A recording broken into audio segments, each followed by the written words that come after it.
आदाब नाजरीन, उर्दू खबरों में आप सभी का खैर मकदम है। मैं हूं आपके साथ सादिया अलीम। नजर डालते हैं इस वक्त की अहम सुर्खियों पर। वज़ीर आज़म ने ब्रिक्स ममालिक से आलमी ताउन और कसीर कुतबी दुनिया में अहम किरदार अदा करने पर दिया जोर। कहा 21वीं सदी के फैसलों में ग्लोबल साउथ की शिराकत दारी इंतहाई अहम। पीएम मोदी ने आलमी इदारों में इस्लाहात पर दिया जोर।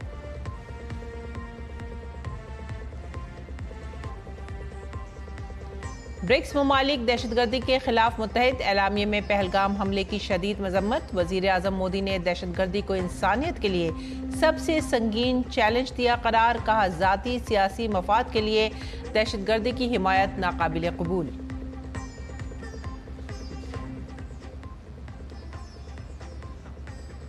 मरकजी वज़ीर ज़राअत शिवराज सिंह चौहान ने मुल्क में ज़राई तरक्की के लिए एक मरबूत बाहिमी ताउन पर मबनी नुक्ता नज़र अपनाने पर दिया जोर। कहा तेज़ रफ्तार तरक्की और एक समत में काम करने के लिए मजमूई काविशों से टीम बनाने की ज़रूरत। श्री अमरनाथ यात्रा जारी। 70,000 से ज़ायद अक़ीदतमंदों ने बाबा बर्फानी के किए दर्शन। LG मनोज सिन्हा ने नुनवान बेस कैंप का किया दौरा। हर तरफ सख्त हिफाजती इंतजामात। महकमा मौसमियात ने आज छत्तीसगढ़, मशरक़ी मध्य प्रदेश, वस्ती महाराष्ट्र और विदर्भ में भारी से बहुत भारी बारिश की पेशनगोई की। दिल्ली और आसपास के इलाकों में अगले 2 दिन तक हल्की से दरमियानी बारिश की भी पेशनगोई।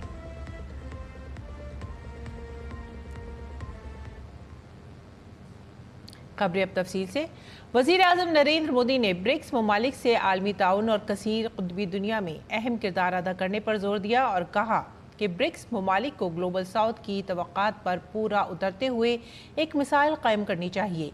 कसीर जहती इक़्तिसादी, माली मामलात और मसनूई ज़हानत को मजबूत बनाने से मुतालिक सेशन से खिताब करते हुए पीएम मोदी ने कहा कि तेज़ी से बनती जा रही कसीर कुतबी दुनिया में ब्रिक्स प्लेटफॉर्म्स को मज़ीद मौसर बनाने के बारे में बातचीत होनी चाहिए। इसके लिए पीएम ने कई अहम तजावीज़ भी दी। वज़ीर आज़म ने कहा कि इस्लाहशुदा कसीरुल जहती का मुतालबा करते हुए साख बढ़ाने के लिए हमारे निज़ामों में इस्लाहात अहम हैं। और ब्रिक्स ममालिक के दरमियान मजबूत इक़्तिसादी ताउन का हवाला देते हुए पीएम मोदी ने तवील मुद्दती माली इस्तेहकाम और सेहतमंद क्रेडिट रेटिंग को बरकरार रखने पर जोर दिया। वज़ीर आज़म ने ब्रिक्स साइंस और रिसर्च रेपोजिटरी कायम करने की तजवीज़ भी थी ताकि ग्लोबल साउथ के ममालिक फ़ायदा उठा सके।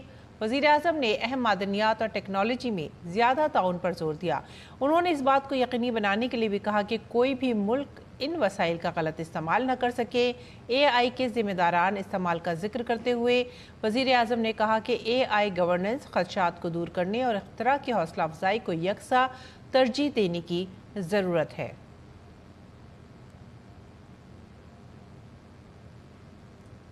He added that BRICS could play an important role in shaping a multipolar world. In this context, he also gave few suggestions in terms of considering setting up a science and research repository in the BRICS group by the Global South countries to focus on supply chains of the critical minerals, both secured and make it resilient, and the BRICS group to work on responsible AI.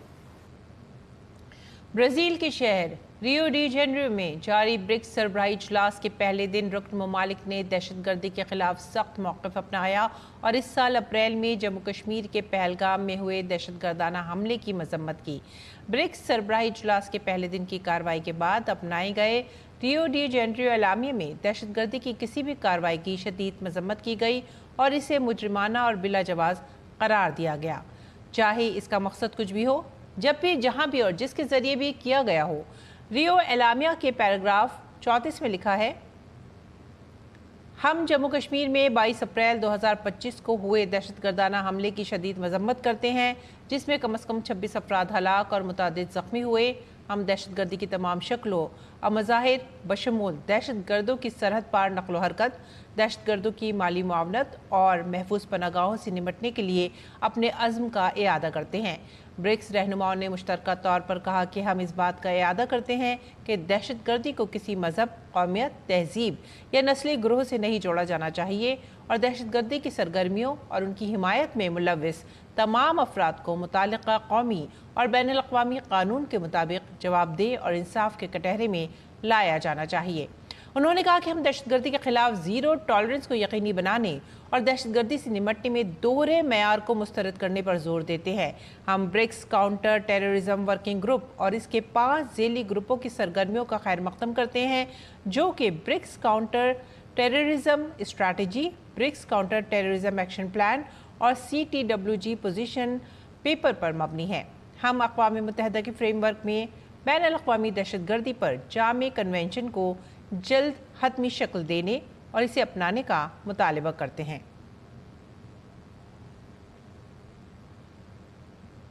That terrorism was a grave threat facing humanity. In this context, he noted that all the leaders have condemned Pahalgam terrorist attack in strongest terms. Pahalgam attack, terror attack, is an onslaught on the entire humanity. He also noted that those funding, promoting and providing safe havens to terrorists must be dealt with in the harshest terms.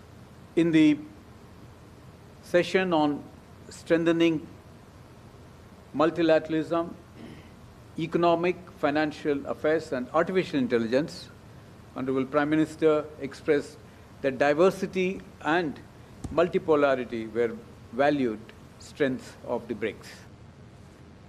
Rio de Janeiro में मुनक़िदा 17वें BRICS सरबराह इजलास में BRICS रहनुमाओं ने एक तारीख़ी मुश्तरका एलामिया जारी किया, जिससे दुनिया को ये वाज़ेह पैगाम भेजा गया कि ग्लोबल साउथ अब मज़ीद जामे, पायदार और मसावी आलमी नज़्म के लिए मुत्तहिद है।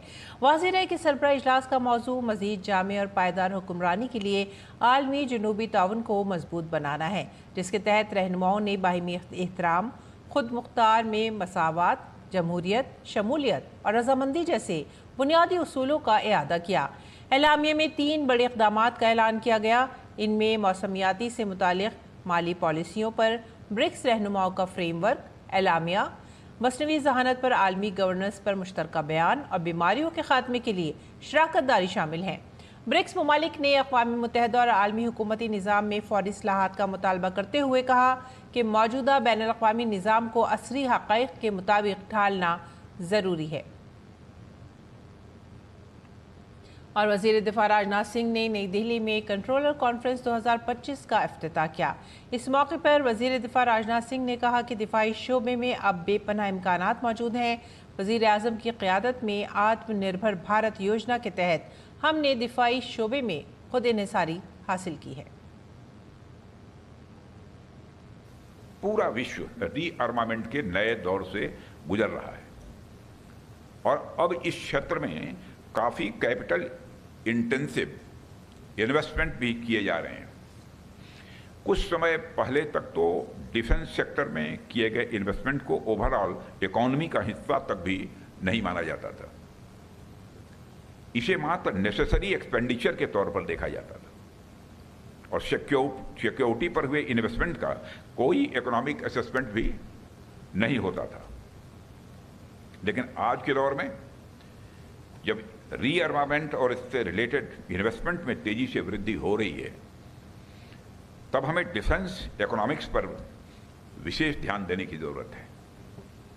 आज यूएसए और यूरोपियन नेशन सहित लगभग सभी बड़े देश अपने डिफेंस एक्सपेंडिचर को यह तेजी से बढ़ा रहे हैं।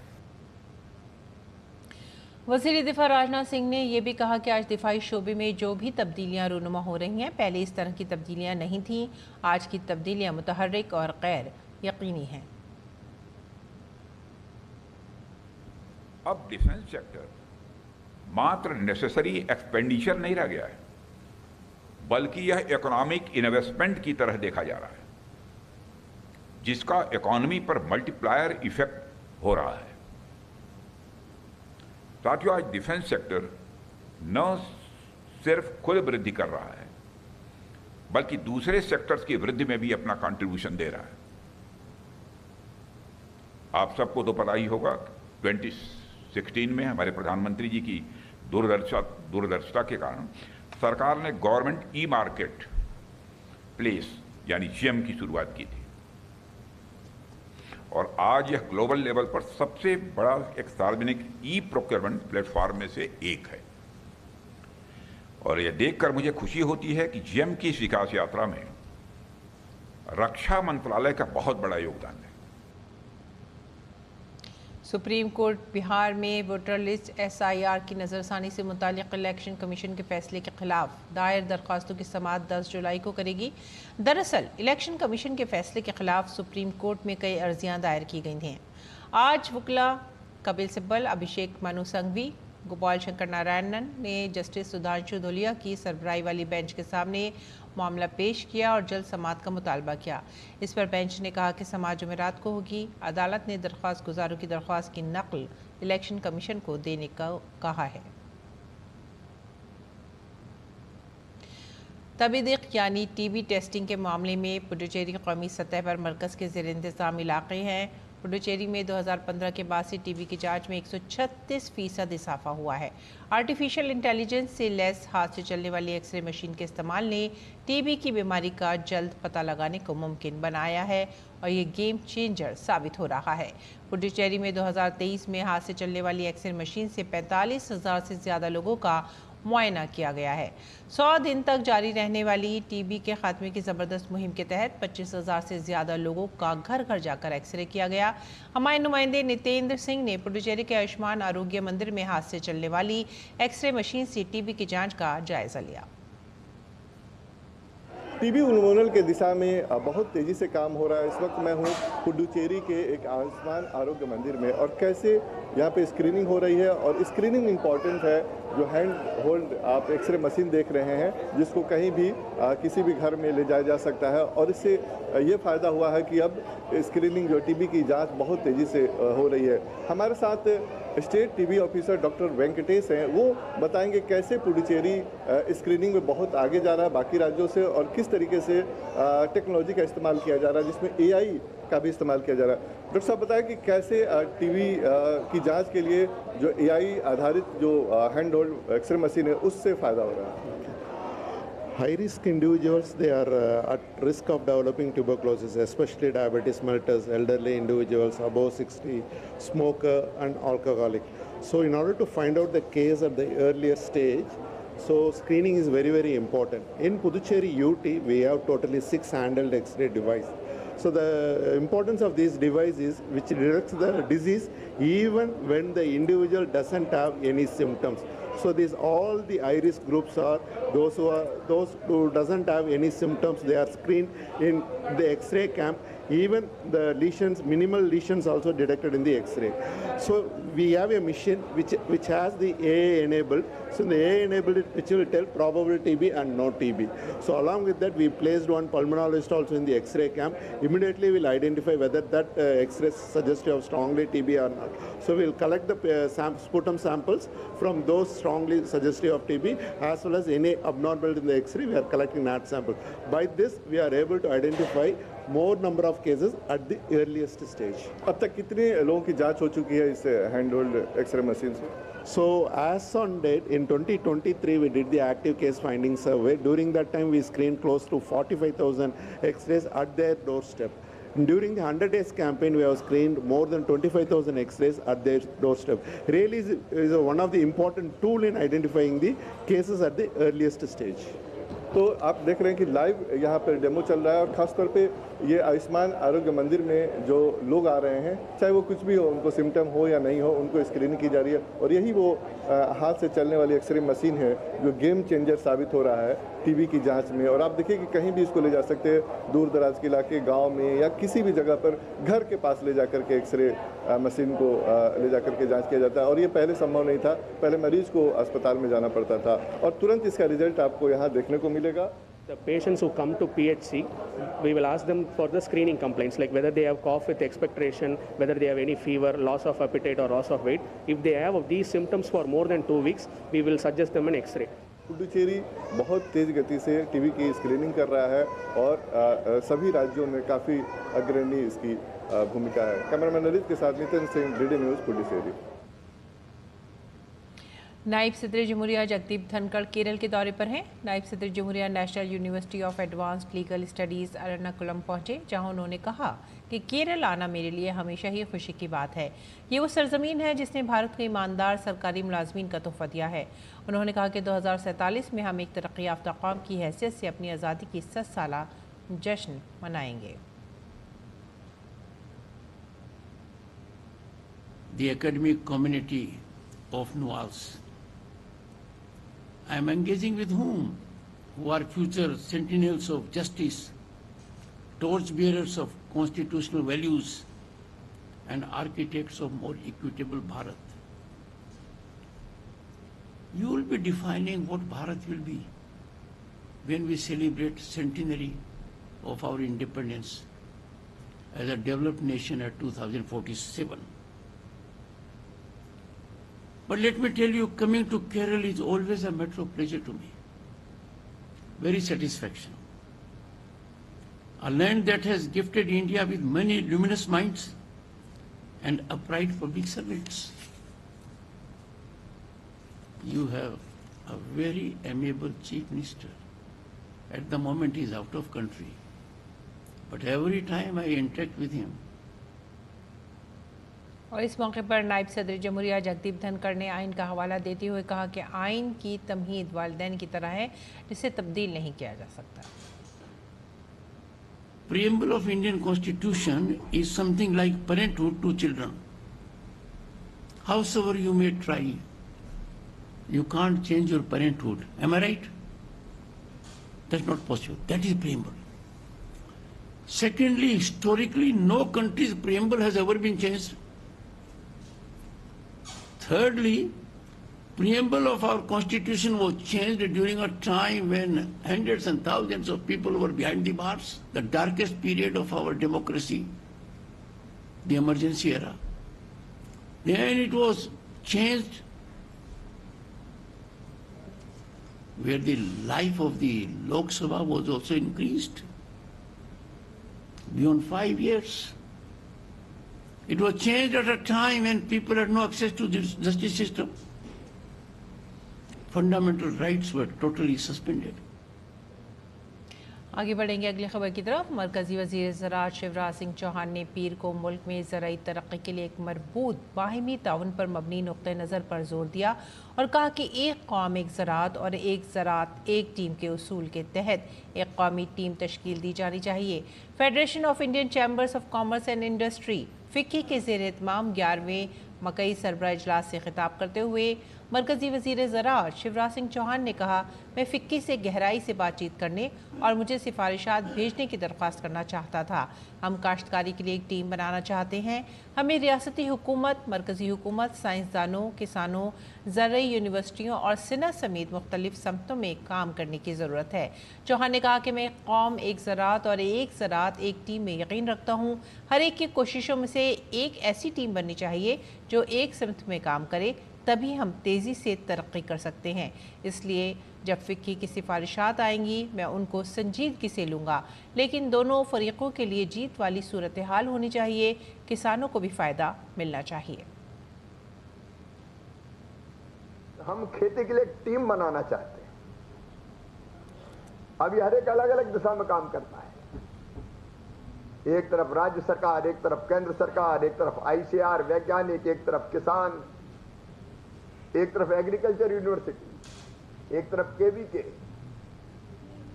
एक तरफ उद्योग।